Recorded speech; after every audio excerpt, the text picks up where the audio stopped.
আমাদের আজকের গন্তব্য কমলাপুর স্টেশন। কমলাপুর স্টেশনে আমরা যখন আসলাম তখন বাজে 7:45। আমাদের ট্রেন 8:45। আমার সাথে আছে আবাদুল, শাহ আলম, রূপা আপা, জয়। আমরা মোট 8 জন। আমাদের গন্তব্য টাঙ্গাইল। এটা আমাদের একদিনের ট্যুর প্ল্যান। বৃহস্পতিবার রাতে যাচ্ছি, শুক্রবার রাতে আবার ব্যাক করে চলে আসবো। আমরা ঠিক সময় মতো ট্রেনে উঠতে পারছি, কিন্তু মজার ব্যাপার হচ্ছে ট্রেন তার সময় মতো ছেড়ে যেতে পারেনি।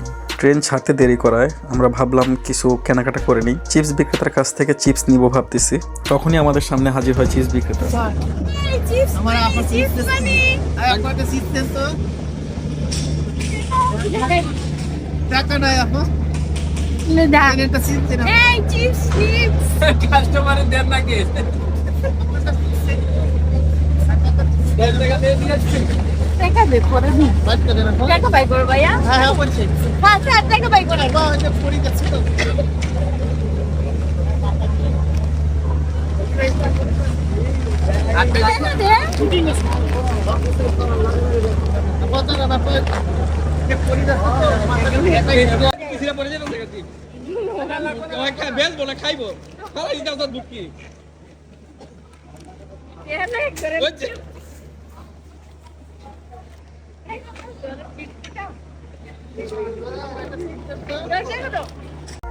চিপস বিক্রেতা এখন ভাব নিয়ে ট্রেন উঠবে, তার ওঠানোর জন্য আরও 2 জন ধাক্কা দেওয়া লাগে।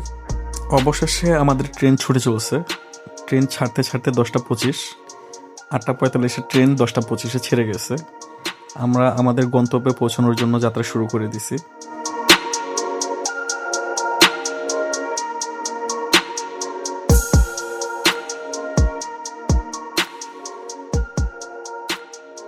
আমরা যখন ইব্রাহিমবাদ পৌঁছাই তখন বাজে রাত 12:30। এত ঘন কুয়াশা, ঠান্ডা, শীতে আমরা জমে যাওয়ার মতো অবস্থা। অবশেষে রাত 2টা বাজে আমরা বাড়িতে পৌঁছাই। আমাদের খাওয়া দাওয়া চলতেছে, পিঠা আছে, ওনারা আমাদের জন্য যথেষ্ট পরিমাণে করছে। সকাল হতেই দেখি ছাগলকে তার শীতের পোশাক পরানো হয়েছে। আমাদের লোকজন ব্যস্ত ফোনে কথায়, যে যার যার বউকে ফোন দিয়ে জানাচ্ছে। আমরা সকালে হাঁটতে বের হইছি।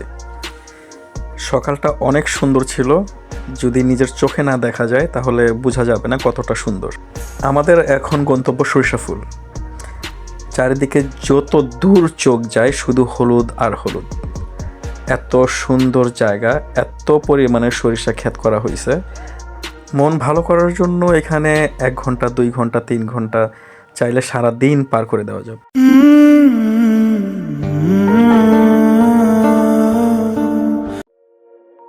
এখন আমাদের গন্তব্য খেজুরের রস খাওয়ার জন্য। আমরা খেজুরের রস পাইছি ঠিকই, কিন্তু কেন জানি মনে হয়েছে এখানে পানি মিক্সড করা হয়েছে। পরের গন্তব্য পাহাড়। আমরা একটা পাহাড় খুঁজে পাইছি, লাল মাটির পাহাড়। অনেক সুন্দর লাল মাটির রাস্তা, সুন্দর পরিবেশ, সুন্দর রাস্তা দেখে কেউ ব্যস্ত ছবি তোলায়, কেউ ব্যস্ত গান গাওয়ায়। জাদু তেরি নজর, খুশবু তেরা বদন, তু आकर ना ना कर, तू आकर ना ना कर, तू है मेरी किरण, तू है मेरी किरण।